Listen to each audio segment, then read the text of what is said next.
Damantina. Welcome back to my YouTube channel. My name is Kosar. Thank you. Please, if you haven't subscribe, like, share, comment. Thank you so much. And today I'll be recording video, inshallah, and you guys will see what I do. I don't know what I'm gonna be calling. I think I want to do like morning routine of my life or something like that, but I'm not 100% sure. So yeah. So I'm just wearing my Somali bati and then my Garbasar as well too. Alhamdulillah, so guys, I'm making this for my toddler who's 20 months old. So basically how I malai or fish ka'adwaye, and then some tomato, potatoes, and then I season it with any type of seasoning that you have in your household. And this is the one that I used, mashallah. So yeah, من الصبح واي هذا أنا كرسنينا ملكي وكرينايا تبعدي هادو مكو كرت بعدي السينية إن شاء الله نسعد وناكسن هذا حتى وعني كرسا. It's not just like ilma هذا هادو أنا مكا أفراي. Today is day 5. So later on when I'm breaking my fast, I'm gonna eat this as well too. Just to let you know that, okay?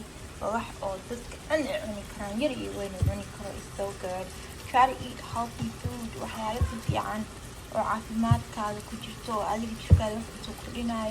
Try to eat that, okay? Inshallah. So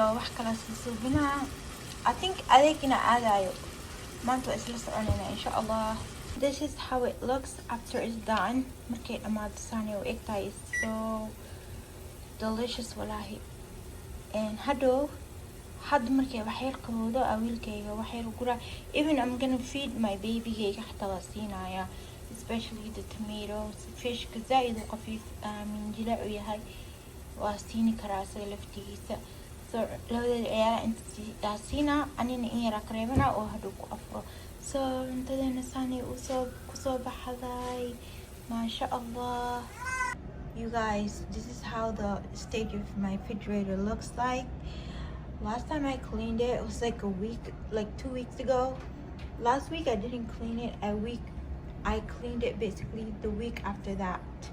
So it doesn't look too dirty, but I need to wipe, inshallah. And then I also need to clean this area as well too. And my little one is right here sitting down, and he's gonna help me to clean as well too. Are you gonna help me to clean? You gonna help your mommy to clean, mama? Okay, yeah, so that's what I'm doing right now. So yes.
aduwaay hoosha igu badatay idinka markaa oo qofka bini'aadamka markuu wax duubo uu arid gareeyo idinka dadka daawadaha oo qofka soo gaaraya asag si yar oo fudud wax ku daawana laakiin qofka duubaya shaqo badan u galaya marka hoosha igu badatay sidaas la ajligeeda ayaa muuqaalkii u soo gelinin marka hadda inaan markin oo arid gareeya raba inaan soo geliyo inta kale insha Allah waxaa rabaa inaan soo geliyo maxaa la dhahaa markaa arid gareeyo insha Allah hadeertaaneyto wiilkayga qurac yar u suubinaya waxaa waaye strawberrygaas iyo blueberry iyo xabadaaneyto oo oranjiga waaye ayaan siinayaa kabacdii hadhowna waxaan markuu intaan cuno cabaar ugu joogana rooti ismarisa siinaya kun insha Allah